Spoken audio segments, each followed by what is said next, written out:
Welcome to the Creepy and Paranormal Show, the podcast where we challenge conventional thinking and explore ideas that shake the foundation of what we know. Today's topic is bound to make waves, literally and figuratively. We're diving into the flat earth theory. Yes, you heard that right.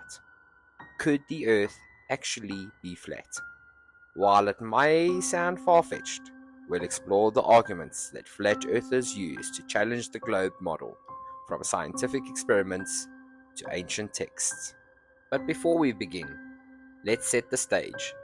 What if everything you were taught about the Earth's shape was part of a narrative designed to keep us in the dark? Keep an open mind as we navigate this controversial topic. Whether you agree or not, by the end of this episode, you'll have plenty to think about. First up, let's talk about the horizon. Have you ever noticed that no matter how high you go, the horizon always appears flat? Whether you're at sea level or on a plane at 35,000 feet, the line of the horizon remains straight. Flat Earth proponents argue that this visual evidence aligns with a flat plane, not a curved sphere. To back this up, some cite experiments like the famous Bedford level experiment conducted in the 19th century.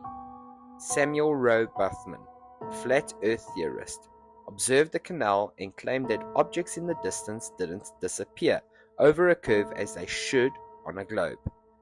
Critics argue refraction could explain this, but flat earthers remain and maintain it's proof of a flat surface. Could it be that our eyes are showing us the truth that we've been conditioned to ignore? Let's think about water. One of the core arguments for a flat earth revolves around the nature of water. Have you ever seen water curve? Flat earth advocates assert that water naturally seeks to remain level, and that the idea of oceans curving around a globe defies observable physics. They point to the concept of the level we use in construction. Tools measure straight, flat surface, not curves. If the Earth were truly a globe, why don't we see evidence of water curving over its surface, especially on large bodies of water? Critics may bring up gravity, but flat earthers often counter with, show us the curve. It's a compelling question, and one that often makes people rethink what they assume about our planet. Now let's address the elephant in the room: NASA and space exploration. Flat Earth theorists argue that the images of round Earth from space are part of an elaborate hoax. They claim these images are digitally altered and that NASA perpetuates the globe model to maintain funding and control over information. Take, for example, the discrepancies in NASA's own images of Earth. Flat earthers have pointed out inconsistencies in cloud patterns and landmass proportions across different images. Could this be evidence of tampering?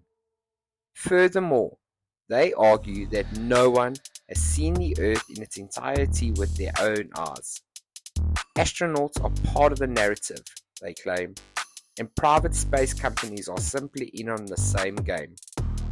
Whether you believe it or not, it's fascinating to consider the extent of this theory's implications. Finally, let's look to history.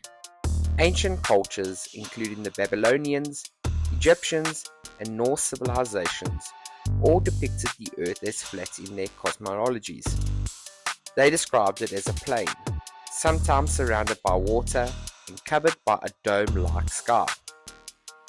Flat Earth proponents argue that these ancient perspectives were not primitive guesses, but observations untainted by modern scientific dogma. In their view, the shift to the globe model was a political and philosophical move rather than a scientific discovery. What if these ancient perspectives hold a forgotten truth? We're exploring the arguments for a flat Earth, from the horizon straight line to water's behaviors, NASA's questionable evidence, as well as ancient wisdom. While mainstream science offers counter-arguments, the flat earth theory challenges us to reconsider what we've been taught and why. So, is the earth flat? That is up to you to decide. But whether you believe it or not, questioning the world around us is the first step to actually understanding it. Next week, we'll continue our exploration of unconventional ideas as we dive into the hollow earth theory, an equally intriguing concept within its own set of mysteries. You will not want to miss out on the next episode. But until then, stay curious and keep asking questions. This is the Creepy and Paranormal. See you next time.